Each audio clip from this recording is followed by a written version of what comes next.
get started. So the first question that I'd like to answer for you is, what is an essential oil? And it's a really easy answer. Essential oils is chemistry. So I'm a nurse, which means I have lots of math and science, and I am a super chemistry nerd. And that's one of the reasons that I'm just so in love with essential oils, because it's not about the name like cinnamon or clove. It's about the chemical composition behind what's in each of those things. But I'm not gonna bore you with going into a chemistry lesson. I just like to explain to you that the basics is that essential oils are a way for you to treat your family naturally. They are a natural product that come from the plants, whether it's the flower, the leaf, the rind, and it's a way that the plants protect themselves. And so we're gonna take that same protectant and turn it into an essential oil and use it to help our families. In this case, we've been using them to help your puppy family member. So a little bit about how we have incorporated essential oils into our holistic kennel. So with our older kids, they routinely get their ears cleaned with essential oils. I really try not to use any antibiotics with them unless I have to, because I really try to address the root cause. And usually root cause is inflammation and immunity. Pretty much any disease process you can bring down to those two issues, immunity and inflammation. And so we do a lot here at Helpful Hearts Kennel with the older kids, with the rescue kids, to address those issues. We do it through using new vet supplementation, which is very important. It's the foundations, brick building of the insides of how your body processes. And then we choose to use essential oils to prevent things and to really switch out, not work harder, but to switch out what we would normally use. So a really good example is you can use Pepcid or Prilosec or Pepto-Bismol on your dogs if they have an upset stomach. And oftentimes you'll go to the vet and they will recommend those things. I have just chosen, instead of using the pink Pepto-Bismol, I use Digestive, and it's just as effective, if not more, with no side effects. Because if you've ever had a dog throw up pink Pepto-Bismol on you, then you know it is no fun. So that's just one of the examples of how we just kind of like switch out our medicine cabinet. We have this toolbox of essential oils that we use instead of the other stuff. So I use something called Correctex instead of Neosporin because it's got some essential oils that are antiviral, antimicrobial. And so we have incorporated that.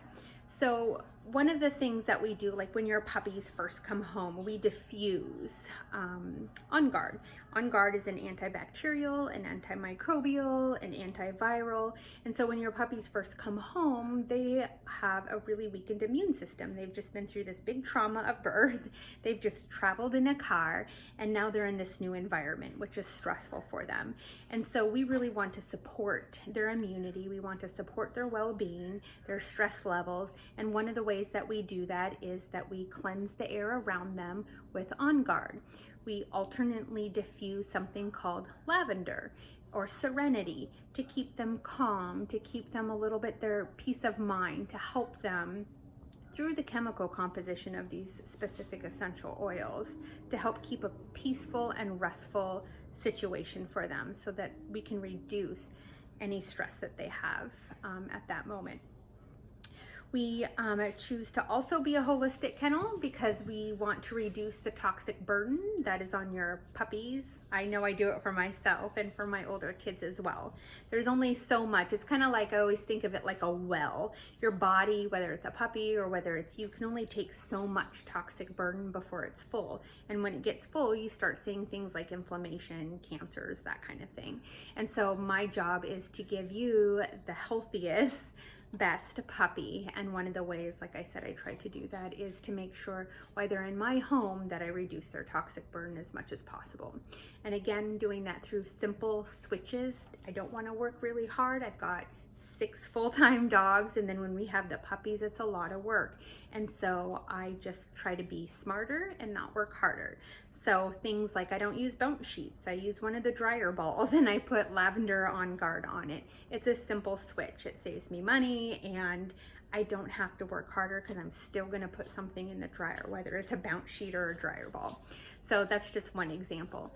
When I clean the whelping box, which I clean about 8 times a day because I don't want my dogs to get coccidia or giardia, which I have to say I'm a little bit proud. None of my litters, knock on wood, have ever had any kind of issue like that, which is pretty common because puppies are kind of gross. They're walking in their poop, drinking. I mean, they're just kind of icky. So the fact that we keep it really clean, a whelping box, has always been something I'm pretty proud of. But how we do that is we clean with On Guard, and it's one of the essential oils that's in your starter kit. And we use that to clean the whelping box with a warm rag. And it's okay if the puppies happen to step on a wet piece, because I know that it's natural and it's not going to hurt them. I've read the studies and I've done my research. So those are just a couple of examples. So what I did is I put together a kit for puppy parents, and it really is in 2 parts. So this first part, the products that I felt like you would need with your puppy for the first 3 months are around digestive health and emotional well-being. And so the products that I thought would be the best in the starter kit for the first time, like I said, are for mood and for GI. So the first one is Digest Zen, and basically that is an essential oil. It has like black licorice in it and peppermint, has a concoction of a couple of things, and that's really for the gut.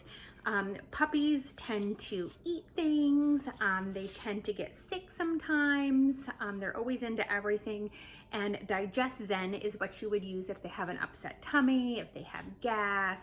It's also what I use to worm the dogs because it's an anti-parasitic. And so digestion is what you would use instead of any of the Pepto-Bismos, Prilosec, any of the stuff. The next thing that I thought would be good is Serenity. And Serenity is a calming oil. You're gonna use that as you transition your puppy from my house to your house.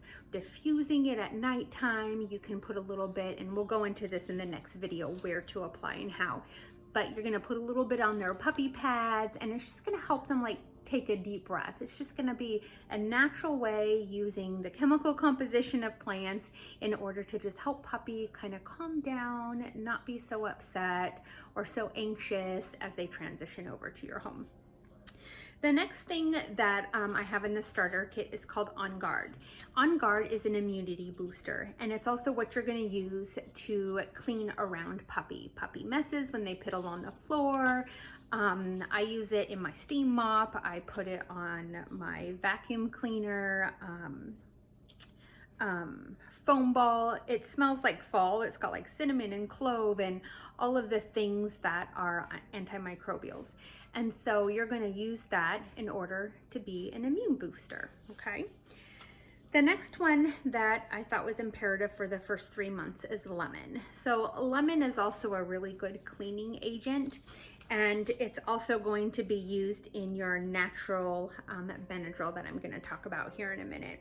I also tend to start the puppies off at about 6 weeks of age with 1 drop of lemon in their water, because it's really good to cleanse the urinary tract system.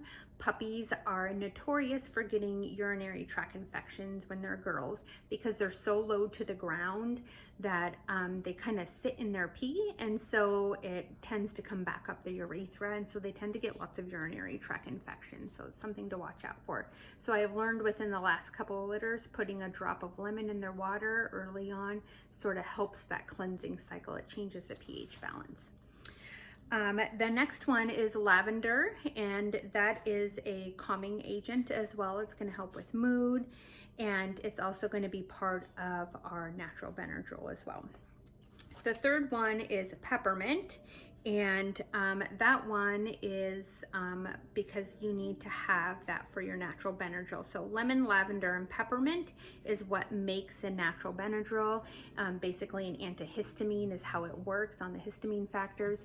And so why that's important is because when we vaccinate your children, I'm going to put lemon, lavender, and peppermint together and rub it on their little paws about 15 minutes before I give them their vaccines. And that's what you're going to do when you take them to the vet before you give them their vaccines as well. So how I came to have this practice is because through education and research, the vaccine that we give your puppy at 8 pounds, 10 pounds is the same low dose that we would give a dog that was a St. Bernard at 10 years old. There is no difference between quantity. So for some puppies, they die. And so giving them a little antihistamine so their body can fight that is really important.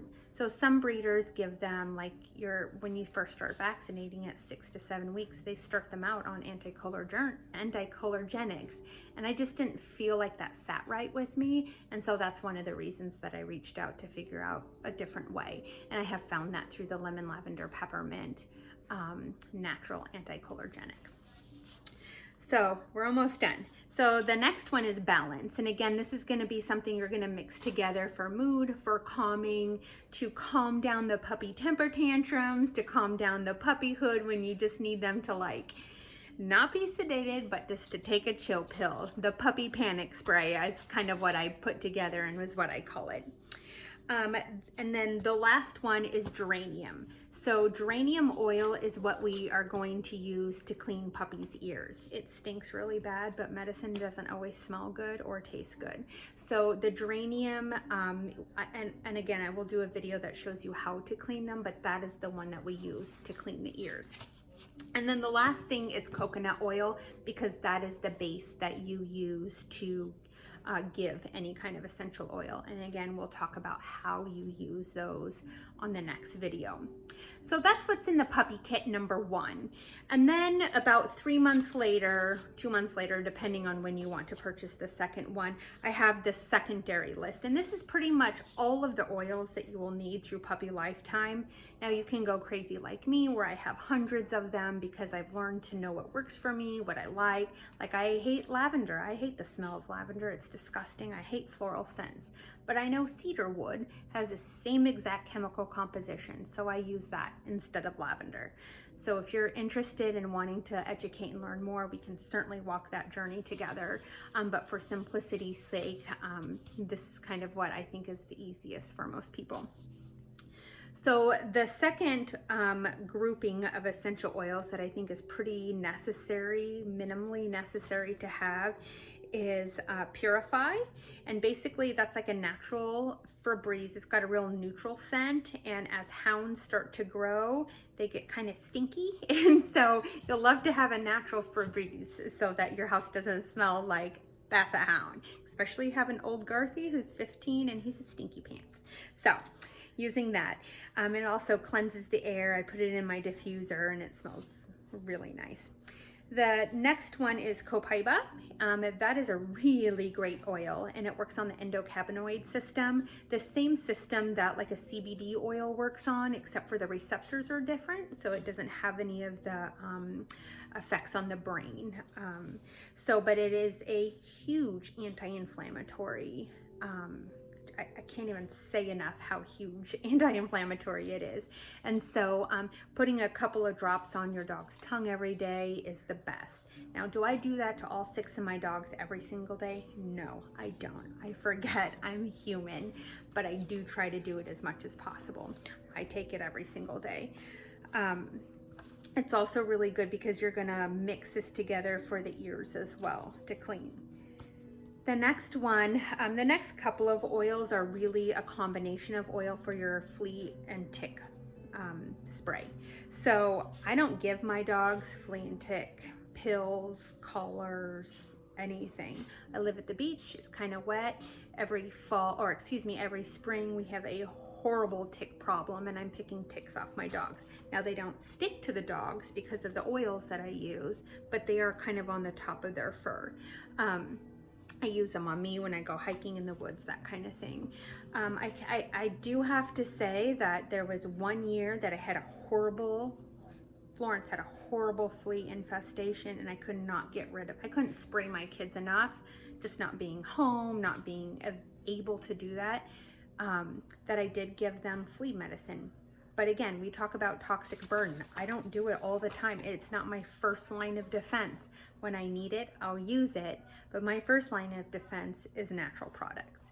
So the next couple of oils are all for flea and tick spray. So that's TerraShield, turmeric, and citronella. So there's a really cool study that was done in England it was about 2 years ago. And they basically took, super simple, right? They took a blanket and they poured it, or they drug it through a grass field with a bunch of ticks on it, like it was on purpose. And then they basically counted all the ticks. And then they put one on with the chemical that they usually use for the flea and tick on for dogs. And then they used turmeric, and they found that there was far fewer ticks on the blanket using the turmeric versus the chemical. And so I've started adding the turmeric to my TerraShield, which is the flea reducer for animals. So the citronella, the turmeric, and the TerraShield are all in that second order, and they are for your flea and tick spray. Then the last thing is a Correctex, and a Correctex is just a replacement for a Neosporin. It works the same. If the dogs lick it or they lick each other, it's not toxic. It tastes gross, but it's not going to hurt them if they ingest it. The really cool thing about these two groups is that, and the cool thing about essential oils is that it's not a one and done. None of these things are for just one problem or for one issue. You're gonna mix and match these and use them for lots of different prevention items, or symptom management, or for cures for things. Like if your dog has a wound, or after they get spay or neutered, you're gonna spray On Guard on their incision, you know, not right on it, but right down their incision line, and that's gonna help heal it. So you're gonna give them lemon because they're gonna be on antibiotics, and you want their urinary tract system to be super cleansed and to be flushed out and to be detoxed. So all of these things are products that you're gonna use. They're, like I said, I have hundreds of products here that I use, but I've tried to really narrow it down to the have-to-haves in order to switch out your toolbox of medicines from toxic burden loaded chemicals to something that's going to support the health, immunity, and wellness of a puppy. Now, not only are these good for puppy, they're good for little two-legged people, and they're good for adults as well. Just the ratios are going to be a little bit different. I hope that's answered your questions. Once you guys are done watching this video and homework assignment, I'm here to answer any questions for you. I'm extremely passionate about health and wellness, and most importantly, prevention. And I hope you go on the essential oil journey with me. Again, 5 weeks in, probably about the time you're getting this video, and we've had a chance to talk a little bit. And if you have any questions, give me a holler. Talk to you later. Bye.